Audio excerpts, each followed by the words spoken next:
It's time once again for the Worship Ministry Catalyst Podcast. Worship Ministry Catalyst is a resource for all worship leaders and team members serving in the local church. So take a seat at the table and join the conversation as we discuss all things worship, from team dynamics to technology and song selection. And now it's time for the show. Hey guys, as Dave makes the transition over to what we look like. Welcome to episode 227 of the Worship Ministry Catalyst Podcast. I was thinking this morning, I actually haven't been on an episode for 6 weeks. Is that right? It's been a little while, yeah. Yeah, I wouldn't say it feels foreign, but it just dawned on me this morning that because the last one you had recorded the interview, and I missed the previous one because the schedule didn't allow it. And so it feels like it's been a little while. Yeah. What have you been doing? Well, let's see. I released another album last week. So that was one thing. Oh, congratulations. Yeah, just a solo piano, all my compositions this time, not hymns or anything like that.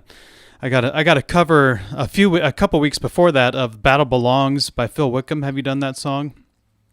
No, and I'll be honest. I'm so out of it. You say that name, and I go, "What are you talking about?" I don't even know the song.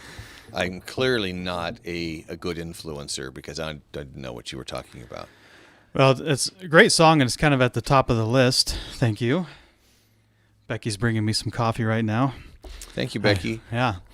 So, it's a great song. It's climbing to the top of the charts. It's one of my daughter's favorites, which is the reason we started doing it, because I wanted to give her something that she was enjoying and connecting with. And I'm really liking it. And I thought, well, I'm going to do an instrumental piano version of it, peaceful, quiet, piano. So it's interesting to try to take a fast song and make a peaceful version out of it. But so the last couple of weeks for me have been kind of trying to release music, and then we're working on this. We do this a new men's podcast at our church called Man They Remember, and it always takes a lot more time once you're actually doing it than in your mind when you're thinking about doing it. I don't know if that's just you, if just me, or do you experience the same thing?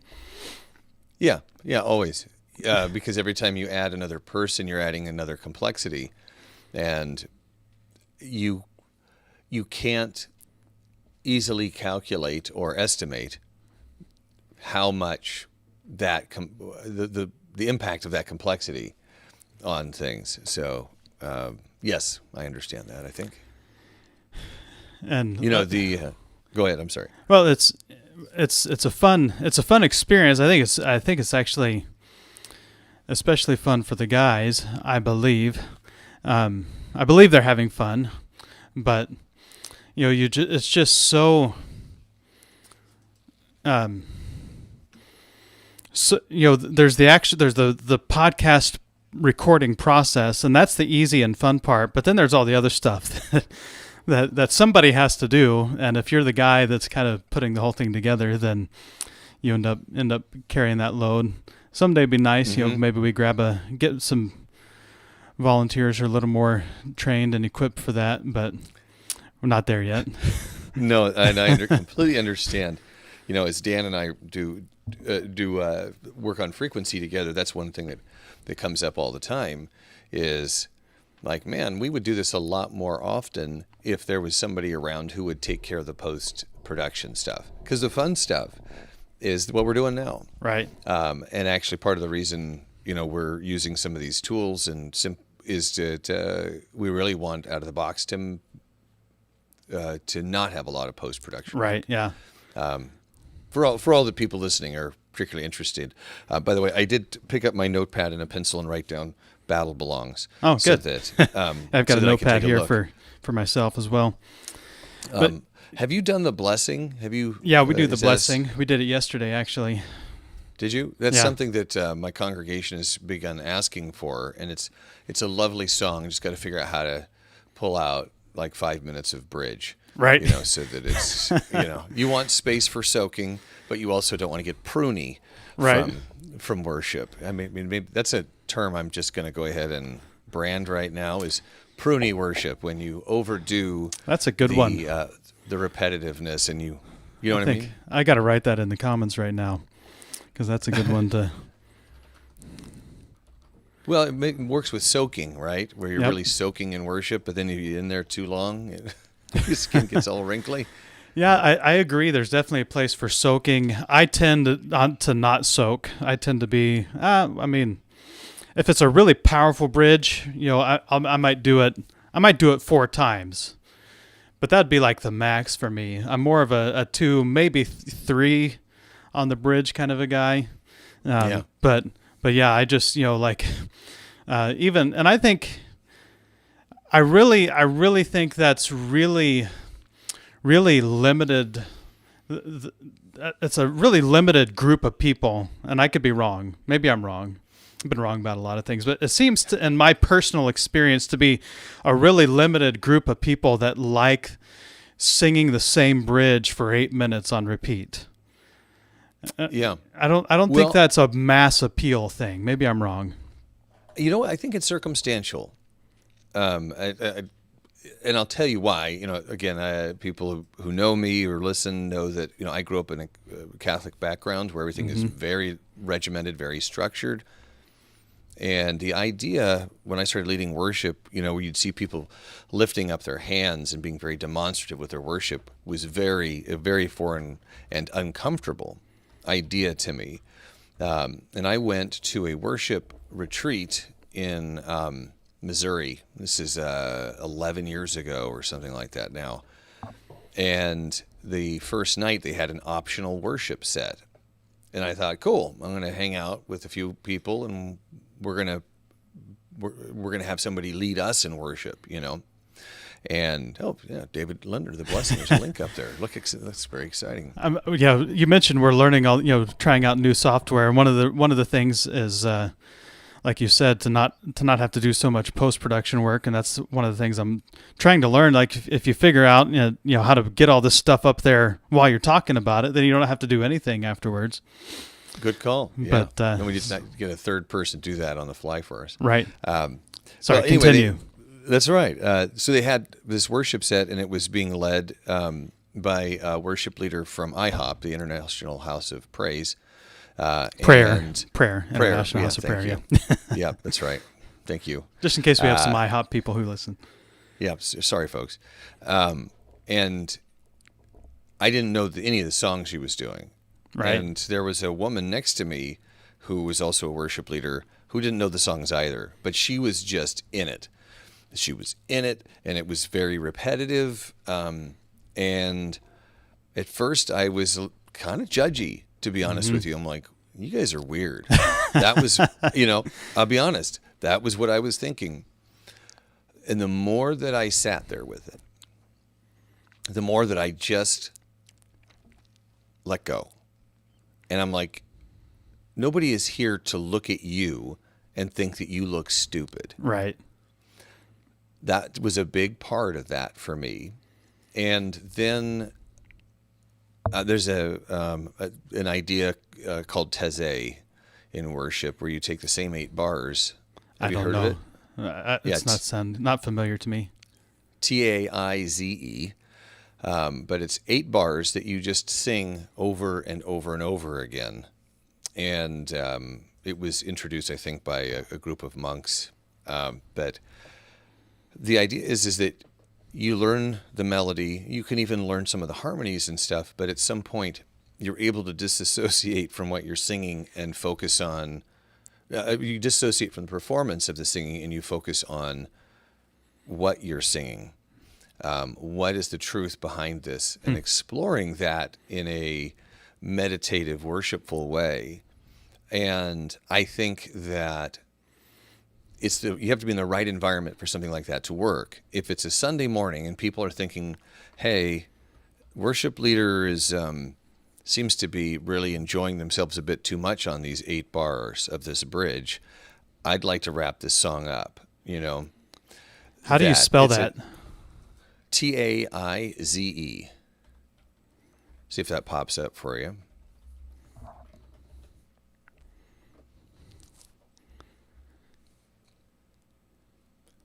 We all waited with bated breath to see if he finds it.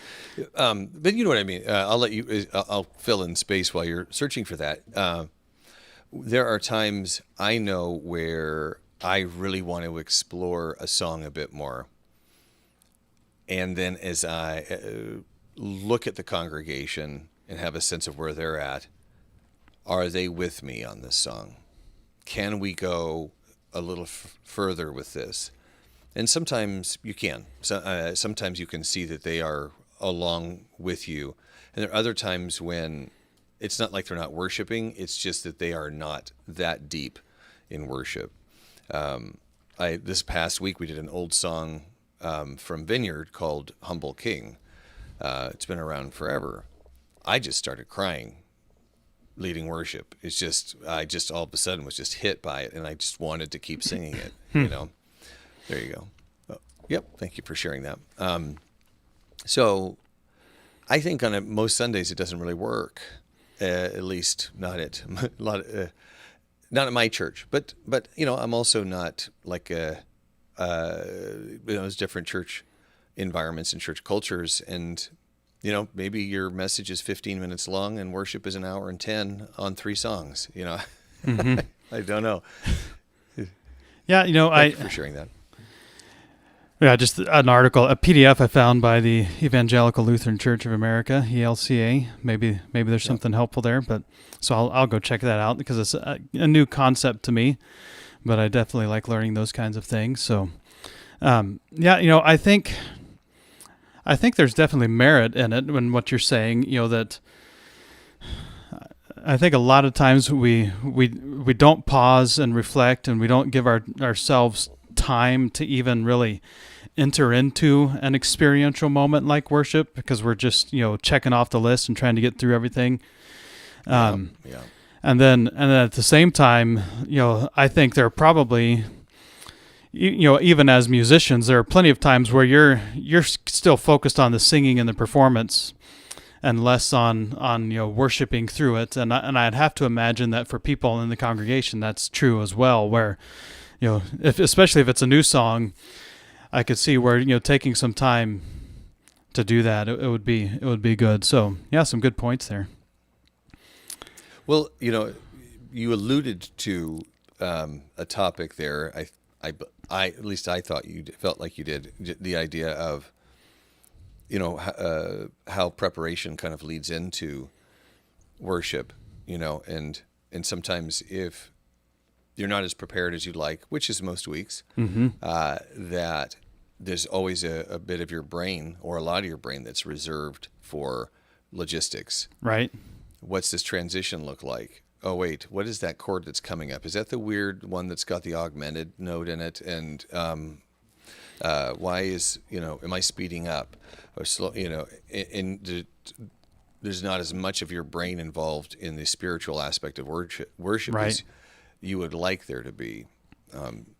And how are you preparing for worship spiritually versus logistically? Right.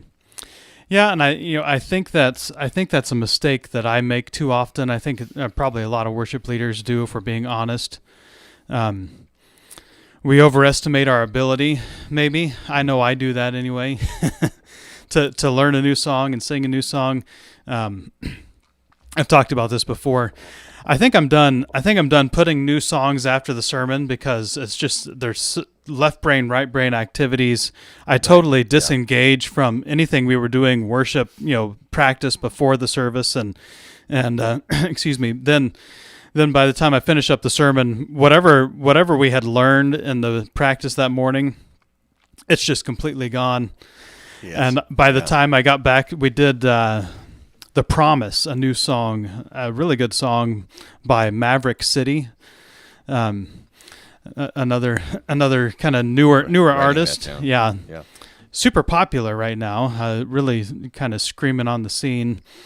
Getting a big boost from Elevation Worship. So they're really getting out there right now with their Old Church Basement is the big thing, the big song right now.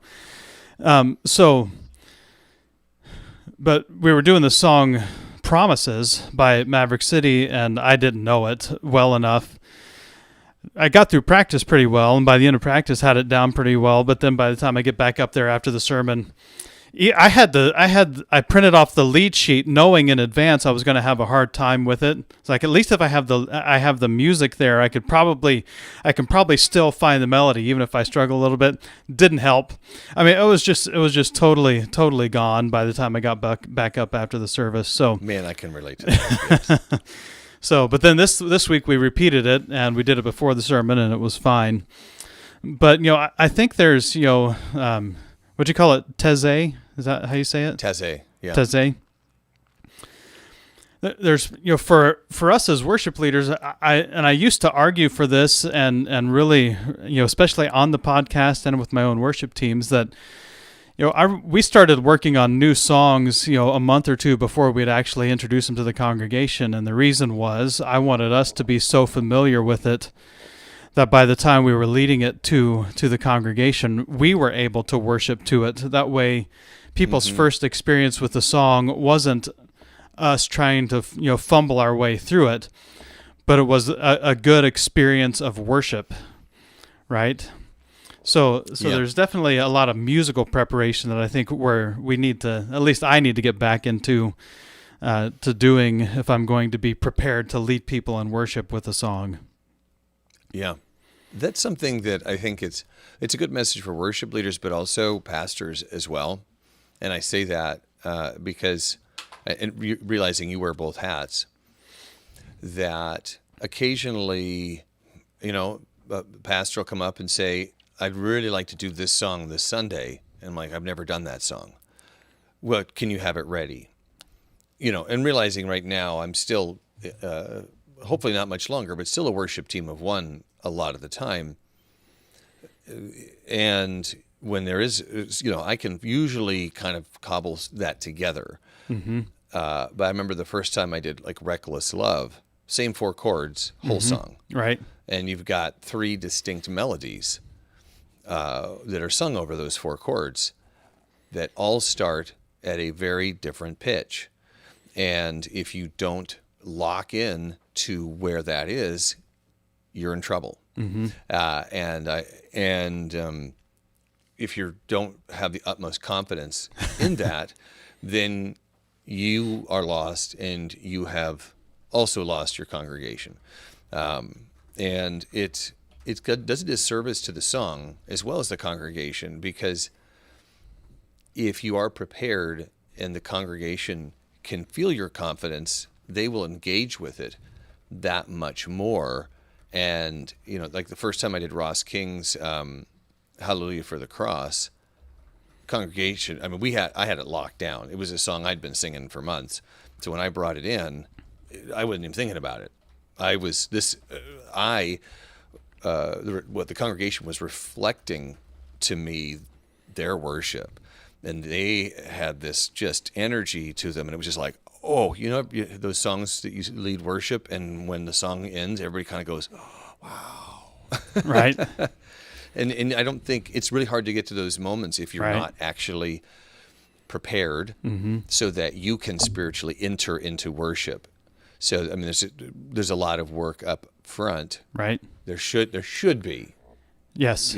Well, and to encourage you about the song, The Blessing, we've had those kinds of moments with that song in our church, which is one of the first songs in a while that has really done that with our congregation. So, and it's super popular right now. So I think anyone who listens to Christian radio probably familiar with it.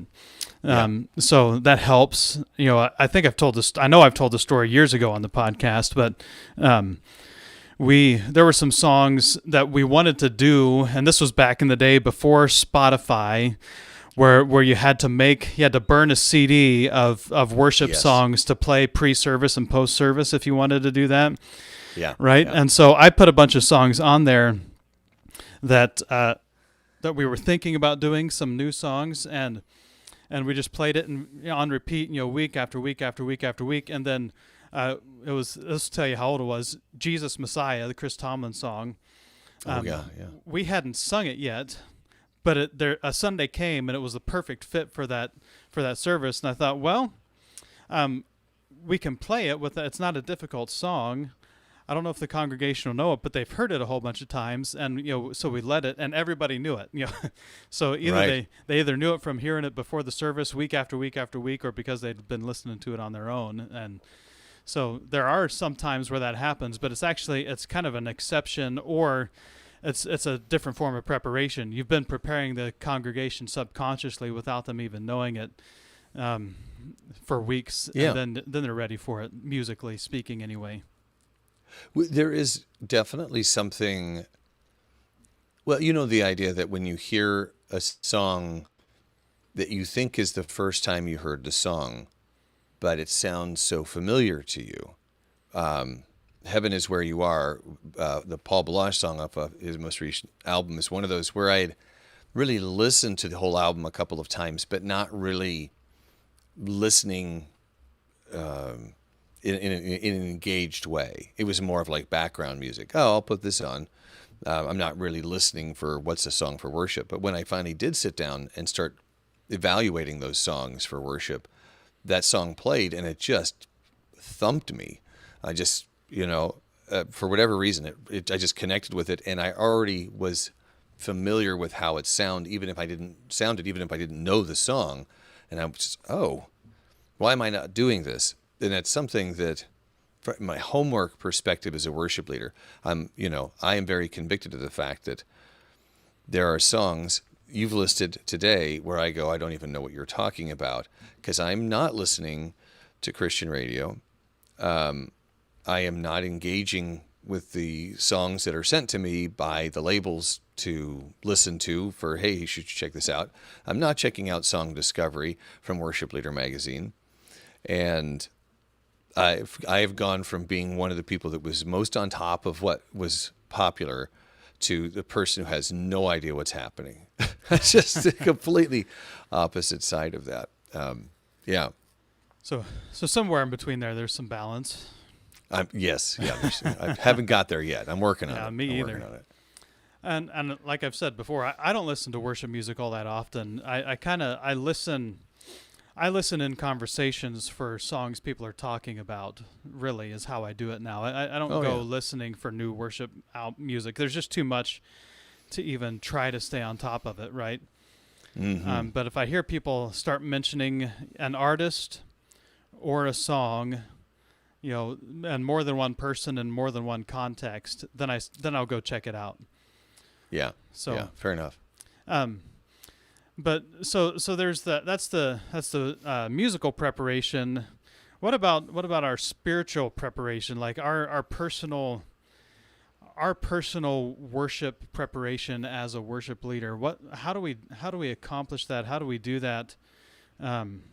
Maybe on a more practical level.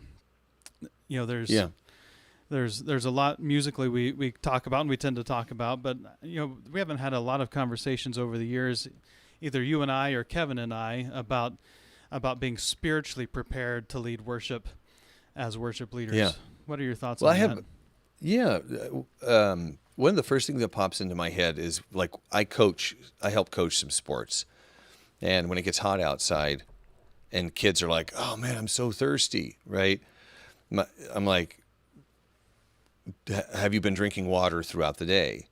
Because it doesn't do you any good to just chug water right now, because a couple hours from now that might be helpful, but it's not going to help you in the game. Right. I think about that in some ways regarding spiritual preparation, that it's not something you can chug right before the service and think that all of a sudden you're going to be where you need to be. And I think, there's prayer life, which is always a growing edge for me. Spending time in the Word, and having time for personal worship. Those are like three things that pop into my head. For me, there are times when I'll take out my guitar and there'll be a song on my heart and I'll just play that song over and over again because it's speaking to me. because if we're engaging in worship as worship leaders, then we have a better idea of how our congregation is worshiping, right? If we can't lead ourselves into worship, then how do we expect that we can lead other people into worship? But then, continuing the analogy, but just before the service, it's something, and I talked to my pastor about recently. He asked me, how do you get grounded before the service? He asked me in front of the congregation, like, what do you do? And for me, it's breathing. It's making sure that I'm in a space where I'm not going to be interrupted. And there's prayer there, but it's not, can I get it's not chugging prayer. Right. It's more it's of not God. Desperation. Right. It's God, I'm here. I want you here. I want to lead people to you. And very simple, but then it's just quiet. It's just, in through the nose, out through the mouth, trying to kind of clear things out and just leave space to hear and to respond. Because leading up to the service, for us, there's a certain chaos, right, that's there. Always. And yeah, it's something. If it's not chaotic, you wonder what you forgot and when you're going to get hit with it. So to me, that's the sips out of the bottle just before the game. Right. Those breaths, trying to give that little bit of space, so that when we start the first song together, I am not thinking about 25 other things. I'm going, I'm excited that we're doing King of Love this morning. I'm excited for this song. I'm excited for people to hear this.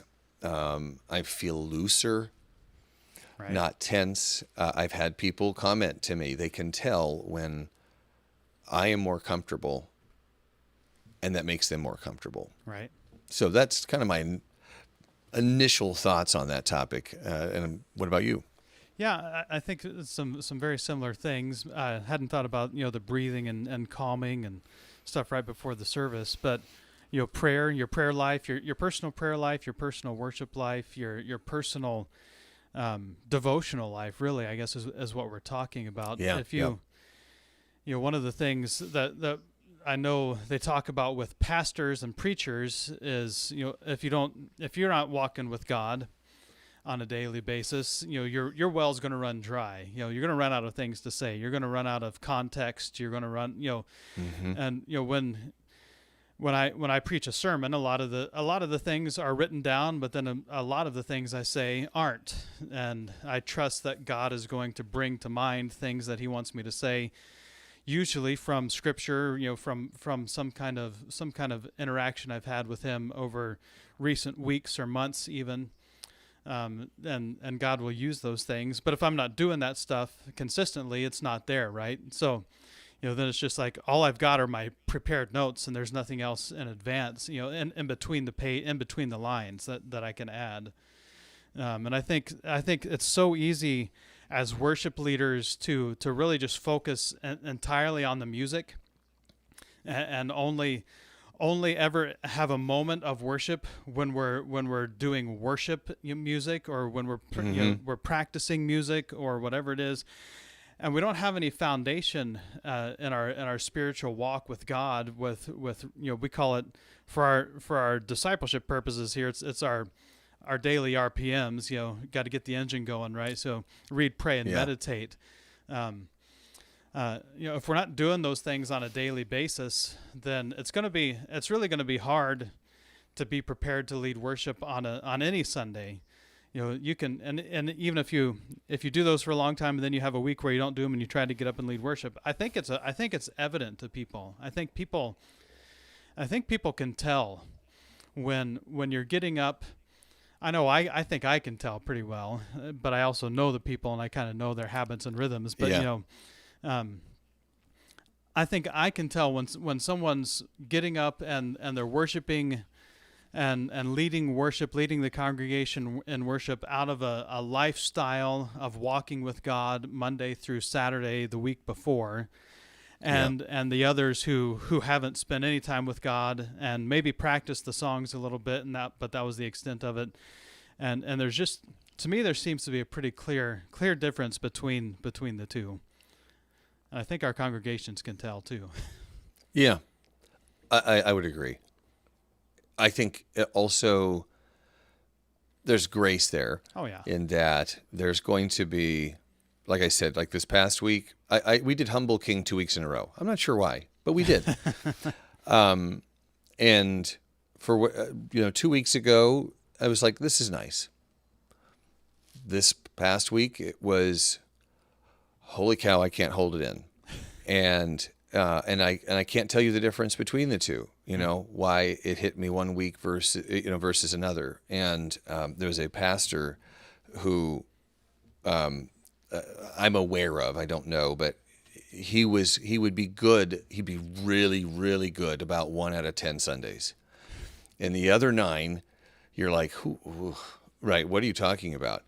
And when asked about that, he's like, okay, I'm glad of that, because that time it's very evident when the Spirit is really working in me, and you can see how I am so dependent on the Spirit for those things.